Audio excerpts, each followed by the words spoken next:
Chemistry के अंतर्गत आज हम स्ट्रक्चर ऑफ एटम इस चैप्टर के कुछ और एमसीक्यूज डिस्कस करेंगे और देखेंगे कि कौन कौन से अभी एमसीक्यूज बचे हुए हैं जो इस चैप्टर से मोस्ट एक्सपेक्टेड हैं, पूछे जा सकते हैं।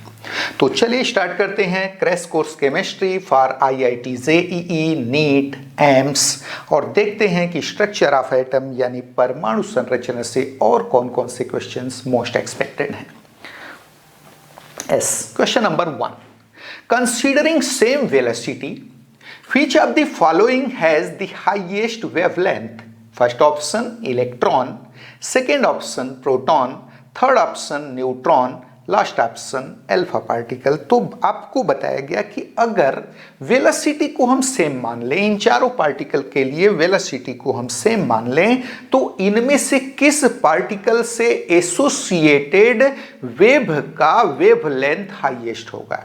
इसके पहले आपको dual nature of concept of dual nature of matter में बताया गया था कि if a particle is in motion it behaves like wave. अगर कोई पार्टिकल गतिशील अवस्था में है तो वह वेव के समान बिहेव करता है, और अगर पार्टिकल वेव के समान बिहेव कर रहा है तो नेचुरली उस वेव का कुछ वेवलेंथ होगा।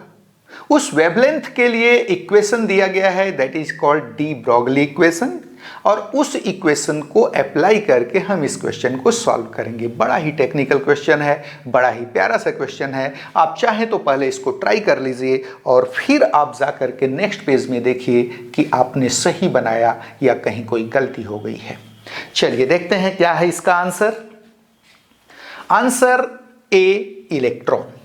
क्यों है भाई इलेक्ट्रॉन? एक्सप्लेनेशन देखिए from de Broglie equation. De Broglie equation बोलता है lambda equals to h upon m v, यानी किसी पार्टिकल से एसोसिएटेड वेव का जो वेवलेंथ होता है दैट इज लैम्डा, ये इक्वल होता है H Planck's constant divided by mass of particle into velocity of particle that is momentum of particle. आप साफ साफ देख सकते हैं कि वेवलेंथ जो है वह इनवर्सली प्रोपोर्शनल है। As is constant, wavelength of a matter wave is inversely proportional to the mass of the particle as well as velocity of the particle. तो अगर पार्टिकल के वेलोसिटी को हम सेम मान लें तो वेवलेंथ किस पर डिपेंडेंट हो गई? मास पर। और आप देख सकते हैं कि मास के साथ इनवर्सली रिलेटेड है वेवलेंथ। क्लियर है? तो नेचुरली जिस पार्टिकल का मास सबसे कम होगा उससे एसोसिएटेड वेव का वेवलेंथ सबसे ज्यादा होगा। और जो गिवन पार्टिकल है उनमें सबसे हल्का सबसे लाइटेस्ट कौन है? इलेक्ट्रॉन है। किसका मास सबसे कम है? That is electron. तो नेचुरली इलेक्ट्रॉन से रिलेटेड वेव का वेवलेंथ हाईएस्ट होगा। देखिए आगे क्या लिखा है। Thus the wavelength of the matter wave associated with a particle in motion is inversely proportional to the product of the mass and velocity that is momentum of the particle. ये दिख रहा है आपको। If the velocity is same then lambda will be proportional to 1 upon m। क्या हो जाएगा? Lambda inversely proportional हो गया मास के। Thus, the lesser is the mass of particle, larger will be the wavelength associated with it। यानी जिस particle का मास सबसे कम होगा उससे एसोसिएटेड वेव का वेवलेंथ सबसे ज्यादा होगा। तो चलिए थोड़ा ऑप्शन में हम दोबारा चलते हैं। ये देखिए आप, यहां पर सबसे हल्का कौन था? इलेक्ट्रॉन था। क्लियर है? अब उससे भारी कौन है? इलेक्ट्रॉन के बाद किसका नंबर आता है? याद रहे, प्रोटॉन का। और प्रोटॉन से थोड़ा सा ज्यादा, प्रोटॉन और न्यूट्रॉन का मास ऑलमोस्ट सेम होता है, एक जनरल सा फैक्ट है, but neutron is heavier. Proton से थोड़ा ज्यादा हैवियर है कौन? न्यूट्रॉन। और इससे भी ज्यादा हैवियर है अल्फा पार्टिकल। अल्फा पार्टिकल का मास जो होता है वह प्रोटॉन के मास का अबाउट 4 टाइम्स होता है। तो यहां सबसे ज्यादा वेवलेंथ किस पार्टिकल के लिए होगा? तो नेचुरली इलेक्ट्रॉन। याद रहे, इफ वेलोसिटी सेम, कंडीशन डाल दिया गया है, अगर वेलोसिटी सेम है तो इलेक्ट्रॉन से रिलेटेड वेव का वेवलेंथ सबसे ज्यादा होगा, देन नंबर आएगा प्रोटॉन का, देन न्यूट्रॉन का, और सबसे कम वेवलेंथ किसके लिए होगा? तो अल्फा पार्टिकल के लिए होगा, क्योंकि उसका मास सबसे ज्यादा है। चलिए आगे बढ़ते हैं। क्वेश्चन नंबर 2, बहुत ही इंपॉर्टेंट क्वेश्चन, बहुत ही इंपॉर्टेंट। देखिए क्या है। Which of the following is incorrect? कौन सा गलत है? पहला ऑप्शन है lambda equals to h upon m v, second option lambda equals to root 2m/e_k, here m is mass of particle and e_k is kinetic energy of particle. C, lambda equals to h upon root 2qmv. Q is charge on particle, m mass of particle, v is potential difference. Clear है? Voltage. Last option is none. बड़ा ही प्यारा सा question है, पूछा जा रहा है कि इनमें से कौन सा इनकरेक्ट है. क्लियर है? आईआईटी स्टैंडर्ड का क्वेश्चन है. कैसे सॉल्व होगा ये देखिए. आप चाहें तो पहले ट्राई कर लीजिए और देन आगे जाकर के देखिए एक्सप्लेनेशन में कि कैसे बनेगा ये. Yes, answer is B, lambda equals to root 2m/e_k. ये जो ऑप्शन है वो गलत है, बाकी सारे ऑप्शंस वहां पर सही दिए गए थे. चलिए चेक करते हैं. एक्सप्लेनेशन देखिए from de Broglie equation. De Broglie equation बोलता है lambda equals to h upon mv. ये पहला ऑप्शन था, मतलब वो सही था. क्लियर है? Since kinetic energy E_k, that is kinetic energy, equal होता है half mv². Therefore mv² equal होगा 2e_k के. जस्ट हमने साइड चेंज किया है 2 का. mv² इक्वल हो गया 2e_k और m² v², याद रहे m से हमने मल्टीप्लाई कर दिया. m² v² इक्वल हो गया 2m/e_k. Therefore mv क्या होगा? यहां रूट हो गया है, आगे भी रूट हो जाएगा, equals to root 2m/e_k, that's equals to p. Therefore lambda equals to h upon mv की जगह हम क्या लिख सकते हैं? mv की जगह लिख सकते हैं रूट 2m/e_k. तो लैम्डा इक्वल हो गया h अपान रूट 2m/e_k हो गया. जबकि ऑप्शन में lambda equals to root 2m/e_k लिखा हुआ है. ये h अपान करके अगर लिखता तो ऑप्शन वो शायद सही होता. क्लियर है? सही स्टेटमेंट होता.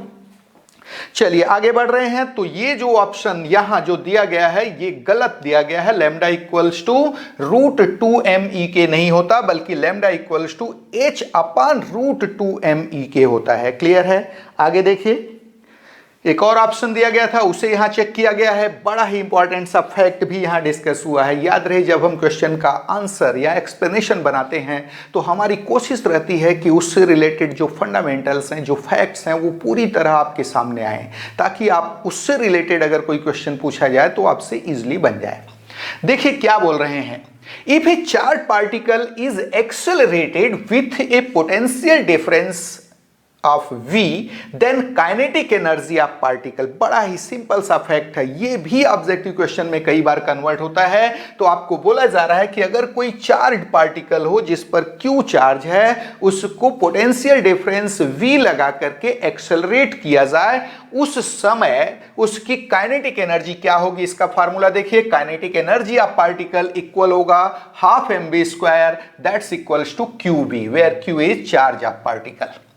और m² v² का वैल्यू, इसी को हम सॉल्व कर रहे हैं. m² v² का वैल्यू हो जाएगा 2qmv और mv इक्वल हो जाएगा mv. ये रूट हो गया है तो इसका भी रूट हो जाएगा. क्या हो गया? Root 2qmv, that's equals to p. Thus lambda equals to होगा h upon root 2qmv. h upon p होता है, p की जगह हमने क्या लिख दिया? Root 2qmv. तो lambda equals to h upon root 2qmv. ये भी एक ऑप्शन दिया हुआ था, ये सही ऑप्शन था.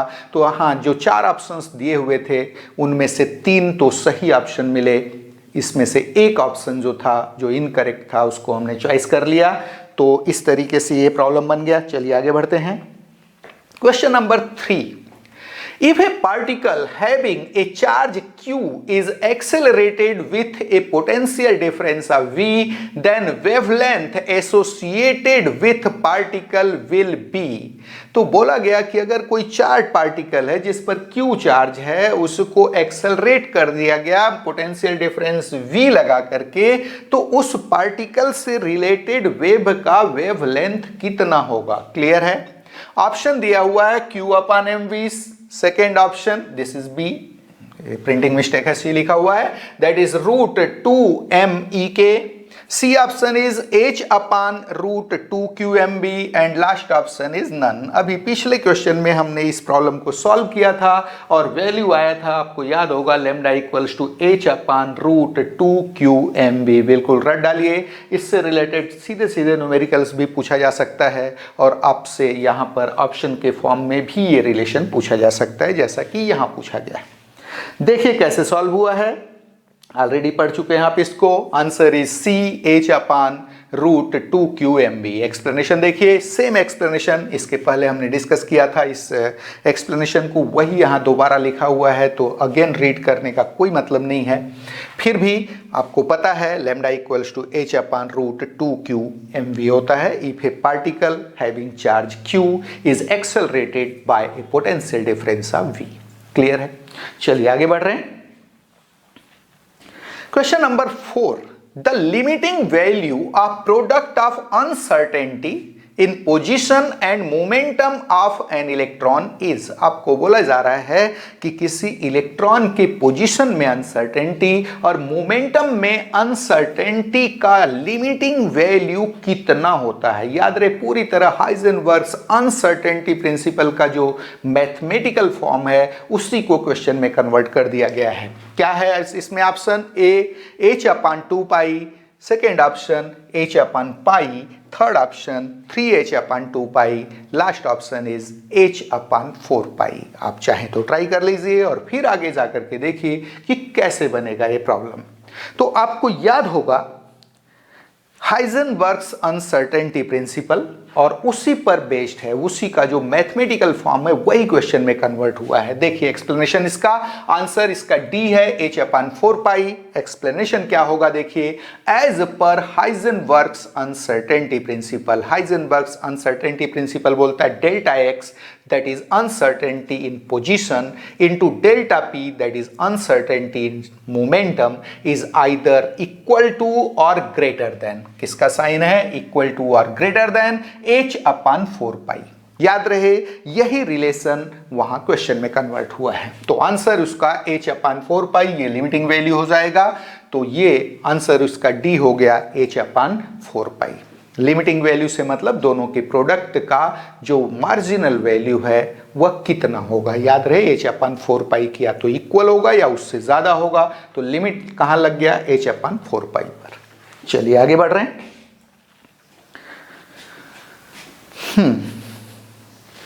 Next question 5. The energy of electron emitted in photoelectric effect depends upon which of the following parameter of incident light। तो आपसे बोला जा रहा है कि फोटो इलेक्ट्रिक इफेक्ट में जो इलेक्ट्रॉन एमिट होता है, आपको मालूम है बहुत सारे ऐसे सब्सटेंसेस हैं, ऐसे मेटल्स हैं जिनके ऊपर जब रेडिएशंस पड़ते हैं they start ejecting electrons.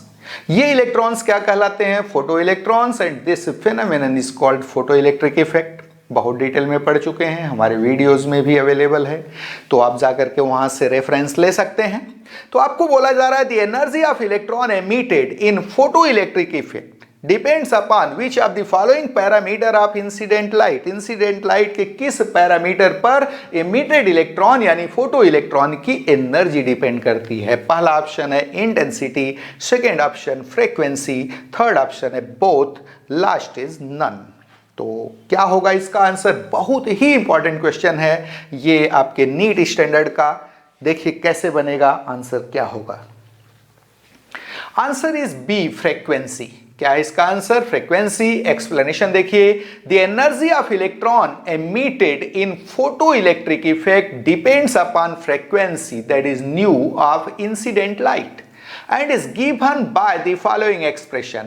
Ke, kinetic energy, equal होता है half mv square, that's equals to h into nu minus nu zero, where h is Planck's constant and nu zero is threshold frequency। तो आप देख सकते हैं कि kinetic energy जो है वह डिपेंड करती है फ्रीक्वेंसी ऑफ इंसिडेंट लाइट पर।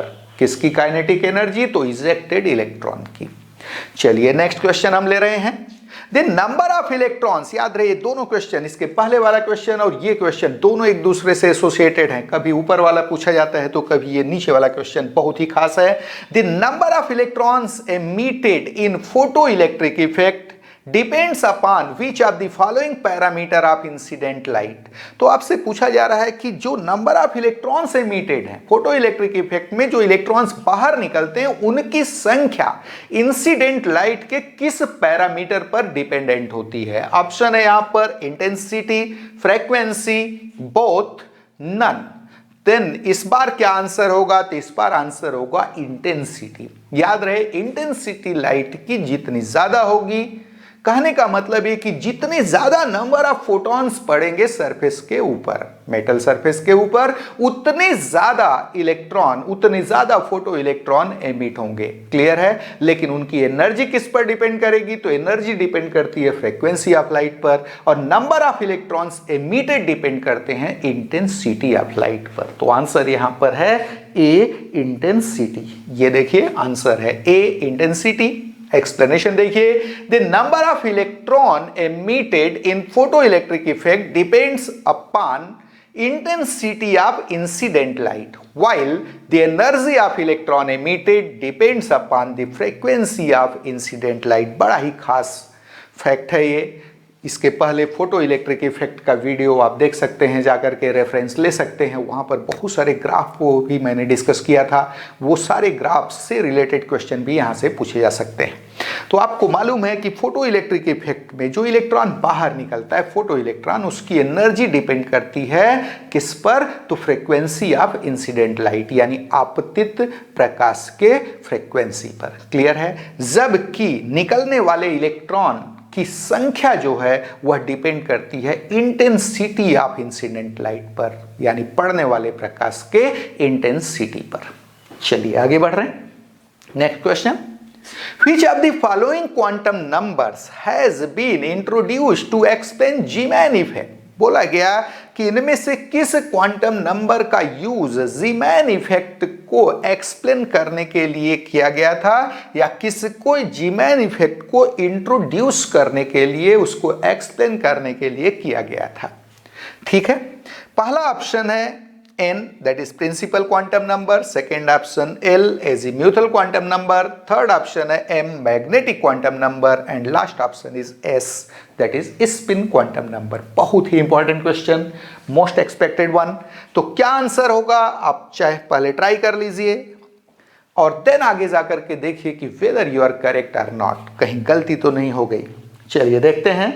आंसर है यहां पर C M, that is magnetic quantum number. Explanation देखिए, magnetic quantum number M has been introduced to explain Zeeman effect.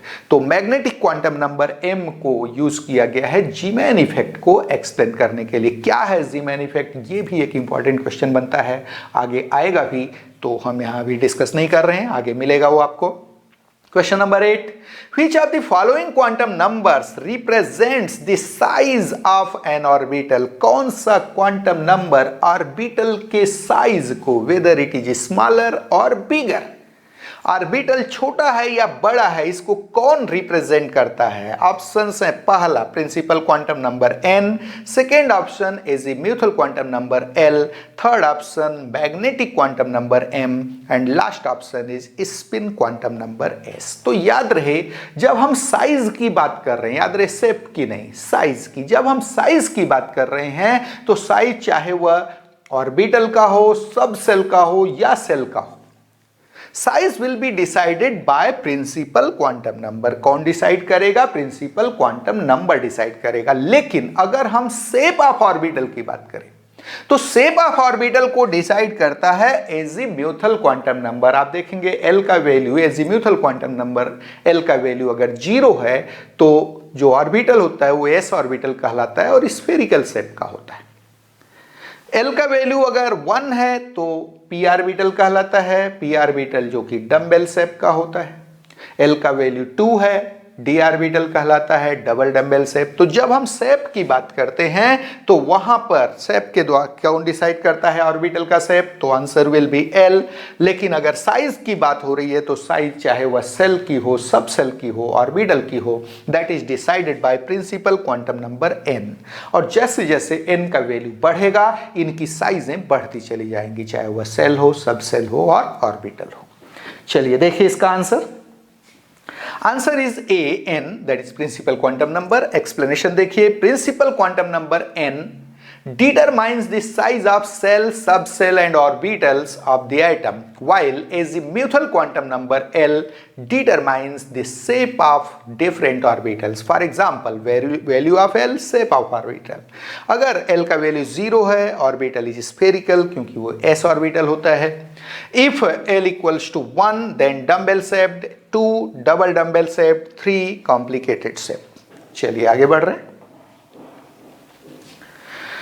Next question, which of the following is also called orientation quantum number? बड़ा ही important question है, clear है, NEET standard का. कौन सा quantum number orientation quantum number के नाम से भी जाना जाता है? First option A N, second option B L, C option M, D option S. That is principal, azimuthal, magnetic and spin quantum number में से कौन सा ओरिएंटेशन क्वांटम नंबर के नाम से जाना जाता है? बड़ा ही बेहतरीन क्वेश्चन है, क्लियर है.